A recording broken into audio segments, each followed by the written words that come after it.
This is my life testament. Not written in a rush, not scribbled in a moment of sudden inspiration or fear.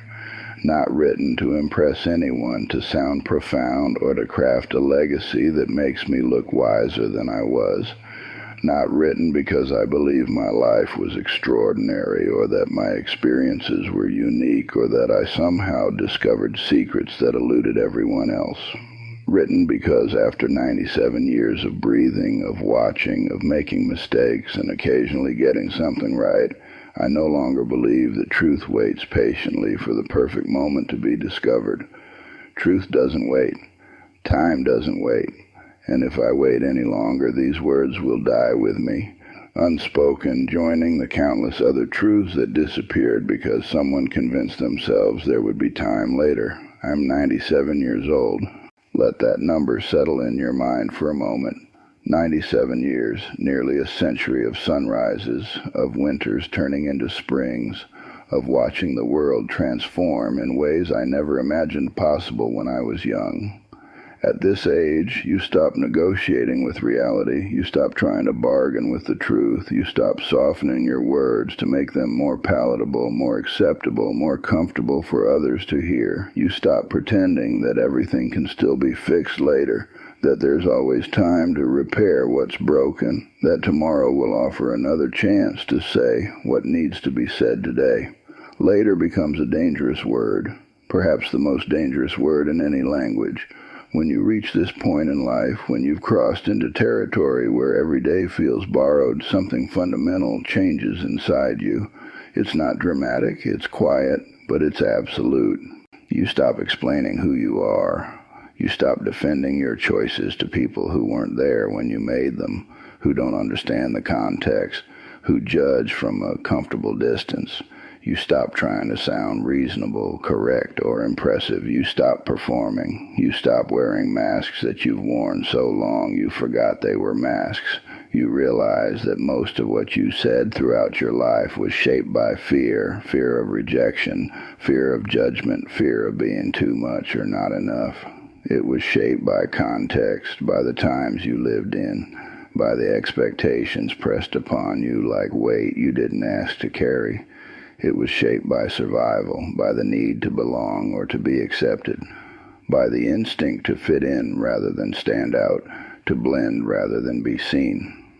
At the end, when the noise quiets and the performance stops, what remains is only what survived time without decoration, the raw truth, the simple, uncomfortable, undeniable truth. I have watched almost everyone I loved disappear. Parents who once felt permanent, solid, unchanging, like mountains I believed would always be there. They weren't. Friends who promised they would always be there, who swore our bonds were unbreakable, who I genuinely believed would walk beside me until the very end.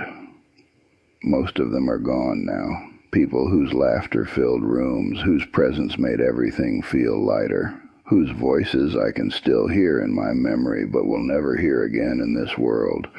They exist now only as echoes that arrive uninvited in quiet moments, in familiar places, in songs we used to sing together. Time does not erase people all at once. That's not how it works. It's not sudden. It's not merciful enough to be sudden.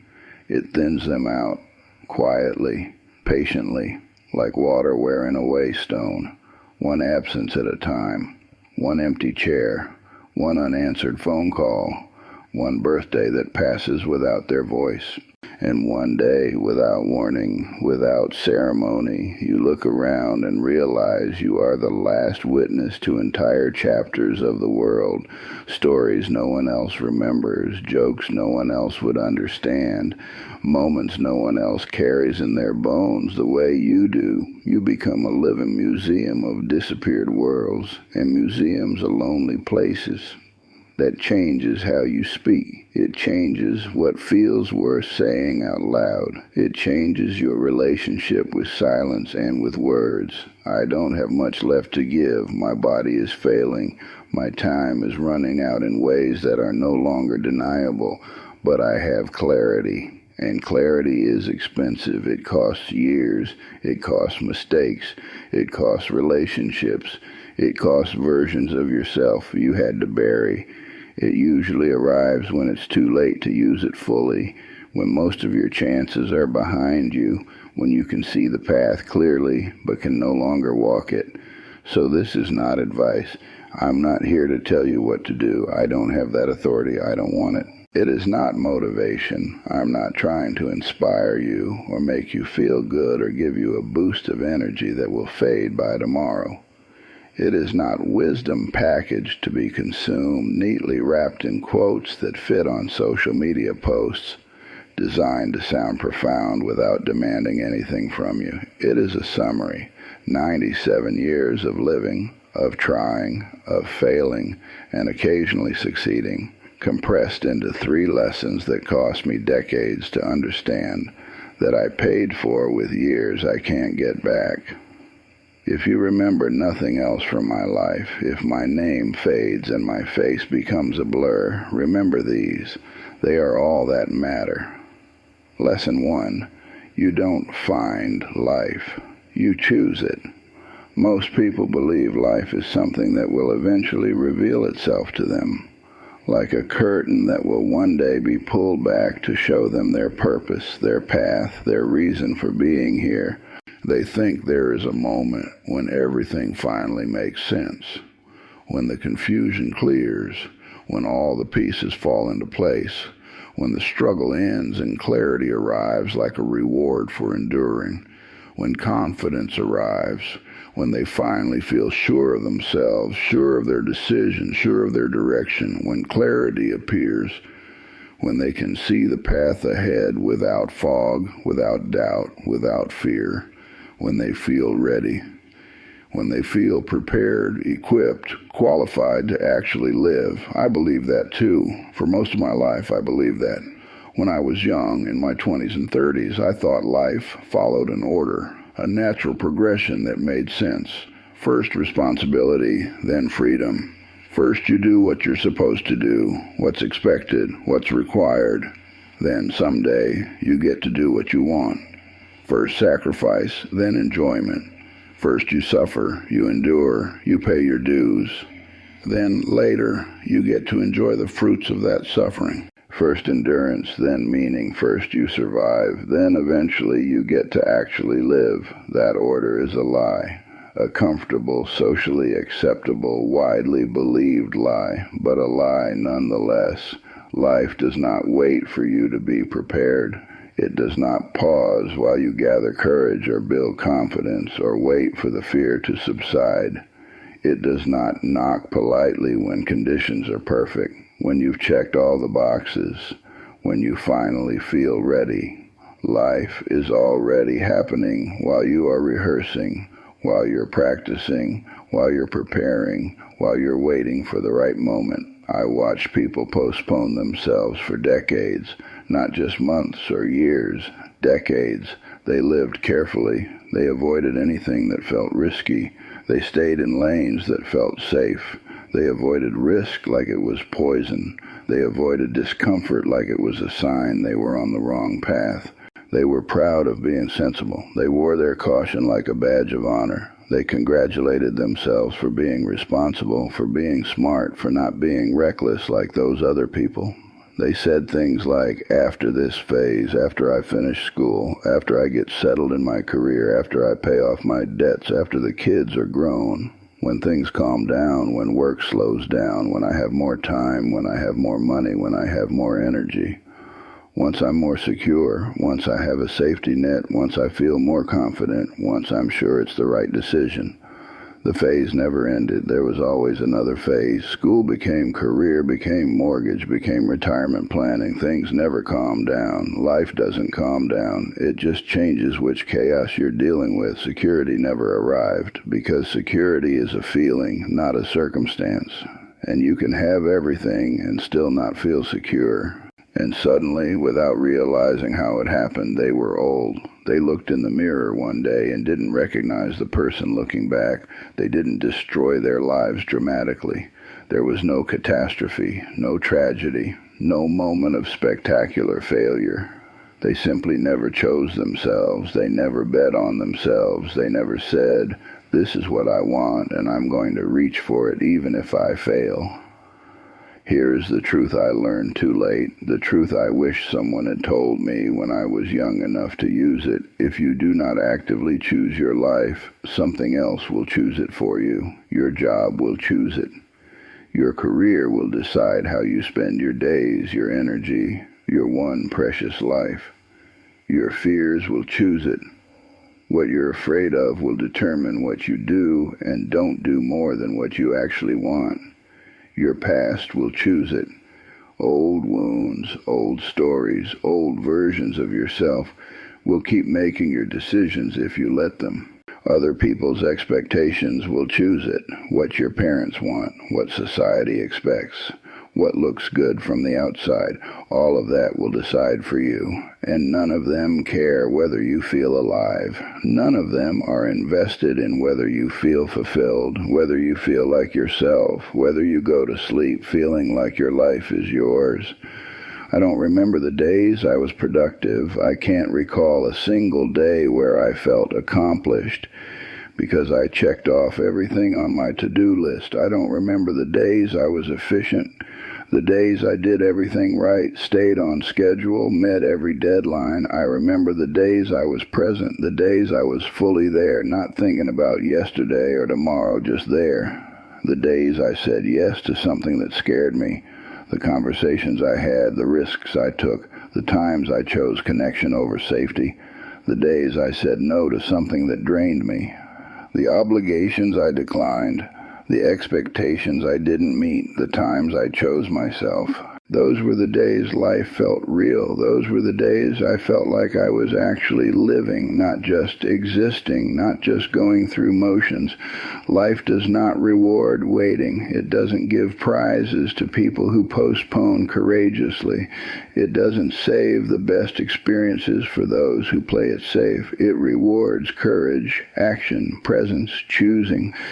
And courage does not feel heroic. In the movies, courage looks dramatic. In real life, it feels uncomfortable. It feels uncertain.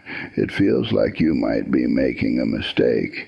It feels like you're exposed, vulnerable, at risk. It feels like stepping forward without guarantees, without knowing if it will work, without certainty of success, without assurance that everything will be okay. That's what courage actually is. And if you wait for it to feel comfortable, you'll wait forever. Lesson 2. Almost everything you worry about is noise. If I could return to my younger self, 20-year-old me, 30-year-old me, 40-year-old me, and offer one gift, it would not be money or knowledge. Those things are valuable, yes, but they're not what I wish I had understood sooner. It would be perspective, the ability to see what actually matters and what doesn't, the ability to distinguish signal from noise, because I wasted years, not days, not months, but years, worrying about things that never mattered. I worried about being judged, about what people thought of me, about whether I looked foolish, about whether people were talking about me behind my back, about falling behind, about not achieving enough, about being left behind while everyone else succeeded, about choosing wrong, about making the wrong decision, taking the wrong path, missing the right opportunity, about disappointing people, about not living up to expectations, about letting people down who counted on me to be someone I wasn't sure I could be. I let anxiety make decisions for me. I said no to things I wanted because anxiety convinced me they were too risky. I said yes to things I didn't want because anxiety told me I had no choice. I let fear dress itself up as logic. Fear disguised itself as being practical, being smart, being responsible, and I believed it. For years, I believed it. Fear is very convincing. It sounds rational. It sounds like wisdom. It sounds like the voice of experience. It tells you to be careful, to not rush, to think it through, to consider all the ways things could go wrong. It tells you to wait, to not act yet, to gather more information, to be more certain, to reduce the risk to zero. It tells you to stay small until you're certain. to not stand out, to not take up too much space, to wait until you're sure you won't fail. But certainty never comes, not in the way fear promises. You can wait your whole life for certainty and die still waiting. Here is what 97 years taught me. Most of what you worry about will never happen. The catastrophes you rehearse in your mind, 90% of them never materialize. The disasters you lose sleep over, most of them stay imaginary. Most of what you fear will not touch your real life. The rejection you're terrified of often doesn't come, and when it does, you survive it. The failure you're avoiding usually teaches you more than success ever could. Most of what occupies your mind will mean nothing when you reach the end. The promotion you didn't get, the argument you lost, the embarrassing thing you said at a party 10 years ago, the weight you haven't lost, the money you didn't make, none of it matters, but the things you ignore, those matter deeply. Ignored relationships do not repair themselves. Distance grows. Silence becomes normal. People drift until they're strangers. Ignored health does not forgive forever. Your body keeps score. It sends warnings. And then, eventually, it stops warning and starts breaking. Ignored truth turns into regret. The things you know but don't say, the reality you avoid, the honesty you swallow, all of it becomes regret. I have watched people carry anger for decades over moments that no longer existed. The person who wronged them had forgotten. The situation had dissolved, but they still carried it, heavy and fresh, as if it happened yesterday. I have watched families fracture over arguments that could not survive time. Disagreements that years later no one could even remember clearly, but the fracture remained. I have watched resentment become an identity, people who define themselves by what was done to them, by who wronged them, by what they deserved but didn't get. None of it helped them, not one bit. The anger didn't protect them. The resentment didn't serve them. The grudges didn't make anything better. Peace does not come from winning arguments. It doesn't come from being proven right. It doesn't come from getting the apology you deserve. It comes from letting go, from releasing the weight, from deciding that your peace matters more than being right. The older you get, the more you understand this. Silence is underrated. You don't have to respond to everything. You don't have to defend yourself constantly. Sometimes silence is strength. Simplicity is powerful. Fewer things, fewer commitments, fewer distractions, more space, more focus, more presence. Attention is sacred. What you give your attention to becomes your life. Guard it carefully, protect it fiercely. If you want a better life, reduce the noise. Not everything deserves your reaction. Most things don't. Most provocations are beneath you. Not everyone deserves access to you. Your time, your energy, your presence, these are precious. Not everyone has earned them. Not every thought deserves belief. Your mind will tell you things that aren't true. You don't have to believe everything you think. What you feed your attention becomes your life. Lesson 3. Love is the only thing that survives you. This lesson is the hardest because everyone thinks they already understand it. Everyone nods along. Everyone says, yes, of course, love matters. They don't. Not really.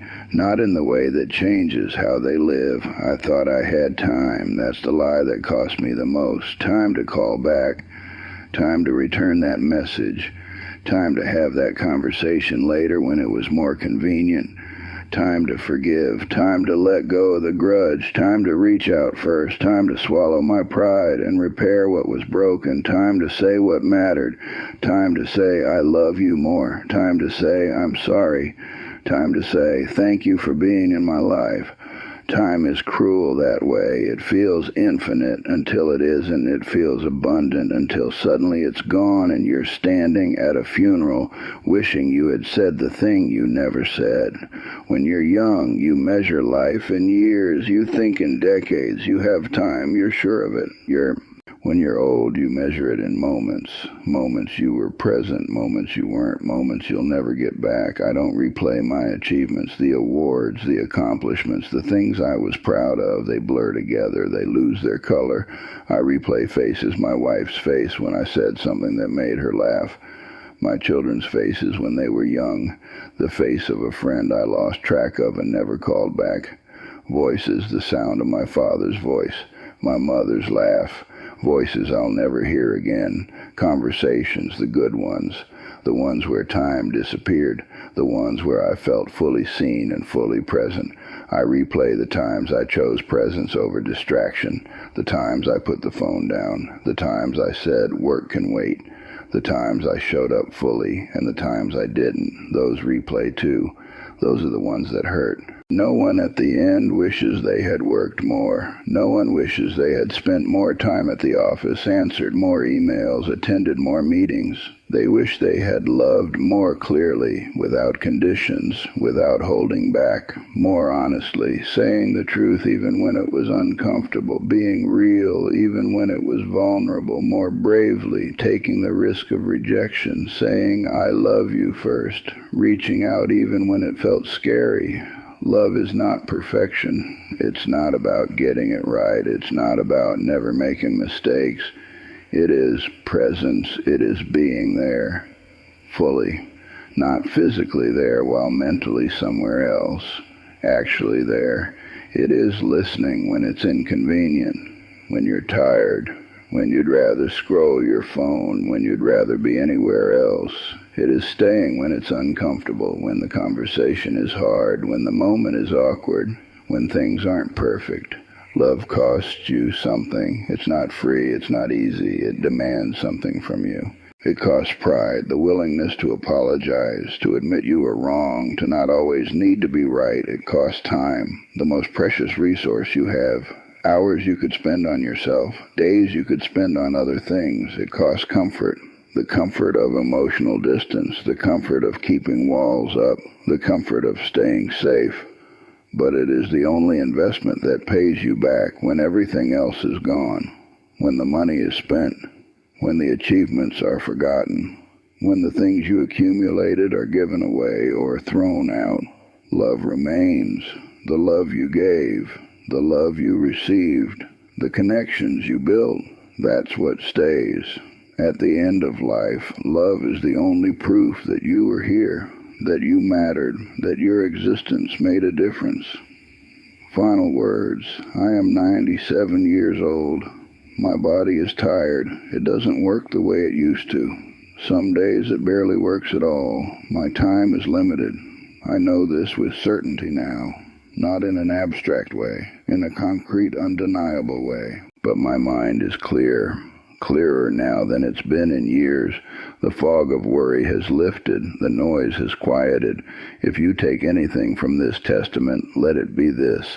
Choose your life deliberately. Don't let it happen to you. Don't let it be chosen by default. Actively choose it. Ignore most of the noise. Most of what seems urgent isn't.